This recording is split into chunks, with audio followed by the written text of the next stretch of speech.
Dr. Cheyenne Bryant. Bad advice, bad information. For instance, recently she goes on and she says something like, men raised by single mothers process emotions like women. And she said, and then they're in relationships with other women. Now you got two women in a relationship and there's two feminized energies. Now, I'm making a voice because I personally have my feelings about it. But you guys tell me, is she right or is this just reckless generalizing? Is this just her saying something for some clickbait and some attention because she heard a story one time? I mean, does the lack of male presence mean that a man can't learn to be a man at all and he just grows up as a woman?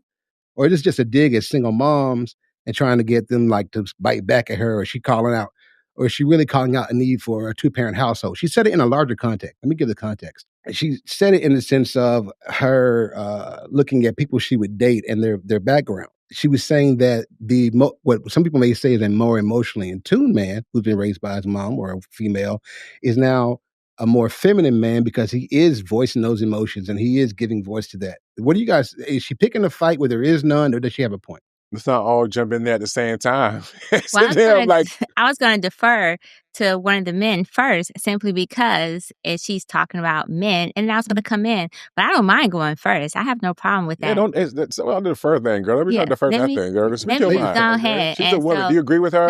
As a woman who's dated men? So I would say this, that I can see where she's coming from in the extent of having too much feminine energy in a relationship, because at the end of the day, if you wanted a woman as a woman, then I would have got with a woman. I would have been a lesbian, you know what I'm saying? If I really wanted that type of energy coming into my space with me.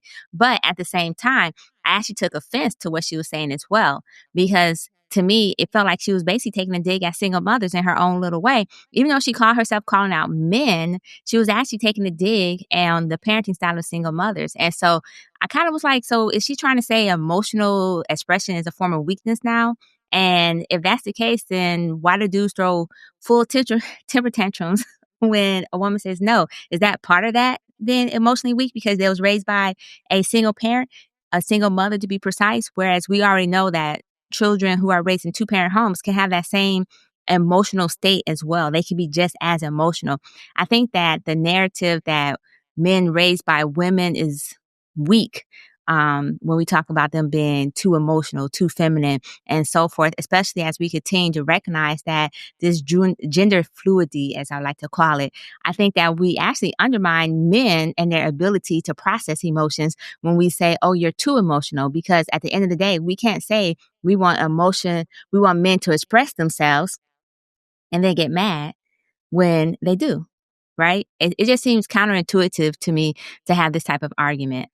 Yeah, I think the point that she was, at least the way I received what she was getting at, was I think there is a certain amount of emotional regulation and stoicism that men just kind of inherently impart on other men. And you can't just pop off and do exactly what you feel like. Like now we call it crashing out. And a lot of these crash out things we see in the news, I'll listen, I'll watch them or I'll follow the stories. I'm like, you know what if this guy had his dad in his life? And I look at it, I'm like, okay, well, dad wasn't there. I think we minimize the role that fathers or even just males in general play around other males, because the thing that happens when you have males around you, and your father in particular, is if you want to have a lack of emotional regulation, there's always a threat of physical violence that kind of keeps other men in check. So I think that's important, and not to knock on a job that single moms do a wonderful job in most cases that can possibly be done. But there is a certain amount of regulation that happens when other men are present, and that keeps younger guys in check. And we can't talk around it. I think that's important. Again, not to minimize the job that moms are doing, but I think that is an important key. And hopefully that was the point that she was getting at. But those things do happen in both cases, single parent home versus two parent home. It's just a matter of degree. So that's my take. So, we're going to talk a little bit more about this, I think, in the Manosphere conversation. So stay around for that conversation. But it's interesting because you get this type of conversation from women or people in general who have these doctors in front of their names, right? And so when they describe these things, people may be inclined to believe them, hook, line, hook, line, and sinker, right? Like they're just making the most sense.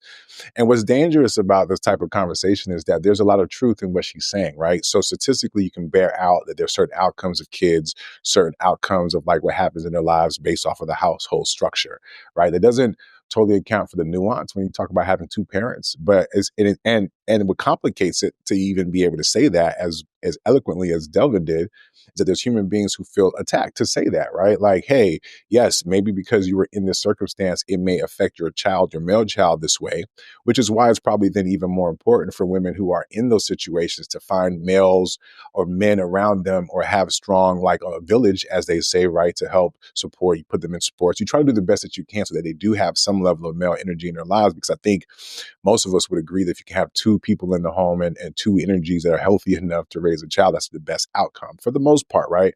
So I think that's why this conversation is tough, because what she does, though, is that she takes these maybe facts, for example, and then draws this conclusion that's fucking ridiculous on the face of it, right? The idea that a man is going to be emotionally a feminine person in a relationship, right? Because he was raised by a single mother, to me, just draws such a straight line to something that it's impossible to do that. Right? Because there are guys who are raised in homes where the mother, in fact, is stoic, just maybe because she's still dealing with what happened in her relationship with the nigga's father, or because maybe emotionally there's a different things that kids witness growing up in their family's home, regardless of the gender, that does impact them and how they grow up and how they deal with people in relationships. But to Delvin's point, we can't deny, though, that there are some ways that we can maybe point to and try to draw some general conclusions that maybe the reason why this person's responding this way could be that.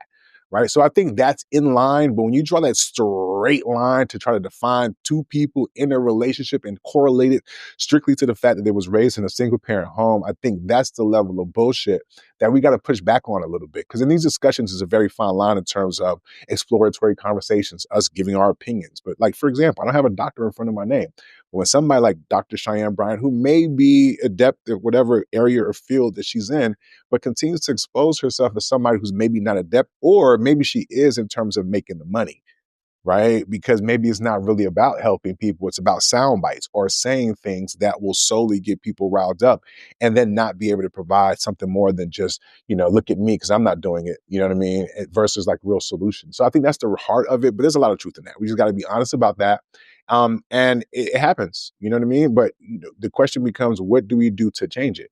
What do we do to impact it or make it better? We can't run from it. I think running from it does us all a disservice. So yeah, I do agree there's some substance there, but at this point, I think she's exposing herself to lack a lot of real substance when you dig a little deeper behind the sound bites that we might hear from her clips.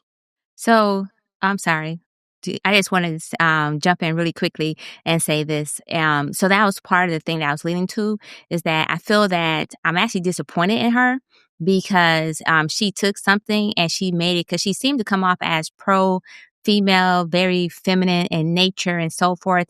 She seems to be somewhat of a feminist. Not, and I know some days people are like, oh, feminist, that's a bad thing, but it's actually not.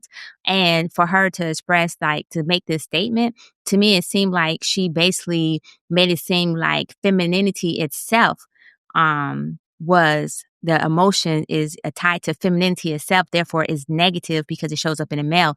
And so I think that some of the conversation, definitely agreeing with you two, that it should be about the male presence within the home or the male presence within the environment. And let's shed light on the lack of that presence and how that may have also influenced this particular dynamic. Because as you already pointed out, and I also pointed out, that even within two-parent homes, we also find this. I think the one question that I have is that why is having two emotionally expressive people in a relationship considered a liability versus being viewed as a strength? That's also something that confused me, especially since she drew that direct line to single motherhood.